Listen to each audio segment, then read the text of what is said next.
You're here at an event to talk about poverty. Why don't candidates talk about poverty very much on the campaign trail? It's a difficult thing to talk about. You know, fact is that the federal government has so bollocksed up this effort to try to combat poverty by being too involved that a lot of folks are uncomfortable with the topic itself, and they don't know how to talk about this in real terms because they've never managed it.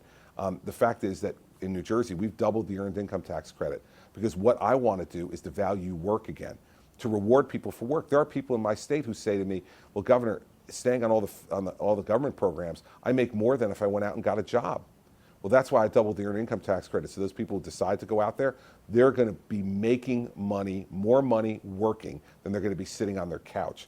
That's the way we've got to do these things. Give work incentives so that people get back to work, because we also know there's an intrinsic value to the soul in working, not just what you get in a paycheck.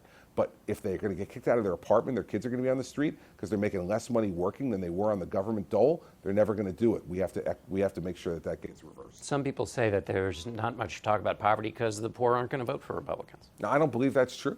Listen, I got 61% of the vote in New Jersey. Some really challenged folks in New Jersey economically voted for me in 2013. The fact is they want hope. And here's the other thing. I'm a Republican who campaigns in places where I'm uncomfortable. You know, I go into African American churches. I go into the barrios to small Hispanic businesses. We have gone and campaigned in all of the major cities in New Jersey. Got support from Democratic African American mayors for re-election. The fact is, because I go there and I listen and I empower those folks, and we need to do that as a party if we're going to be a national presidential party again, and that's the kind of candidate I was in New Jersey. It's the kind of candidate I'll be as president. Medicaid helps the poor. You expanded it under the Affordable Care Act. So too did John Kasich. When Kasich in Ohio did, he said that this was about being able to say to St. Peter at the pearly gates that you'd help people who were poor, not, that was going to matter more than keeping government small. Do you see it that way? No. The way I see it is it made money for New Jersey. The fact is we already had such a large and expansive Medicaid program that by taking the expansion, that we actually did better for the taxpayers of New Jersey, which is my first job as governor. Now, if I were president, I wouldn't have expanded Medicaid, but that wasn't my choice. And as governor, my job is to represent the people who have elected me.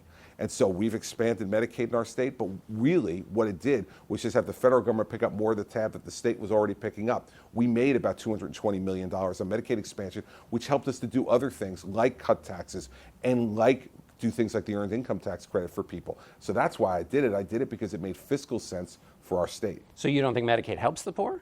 Oh, of course it does. But we already had a huge program, John. We didn't need the federal expansion. We were already protecting a lot of people in New Jersey. What I'm saying is we were paying 50% of that. Now we're paying none of it. That's a smart thing to do as a fiscal manager in your state and allows you to do other things. That's why I expanded Medicaid, not because I philosophically agree with it, but because I'm representing the people of my state. And what people out there need to know is that's exactly the kind of president I'll be. I'm going to be there for you first. Put your interests first, not the political interests first.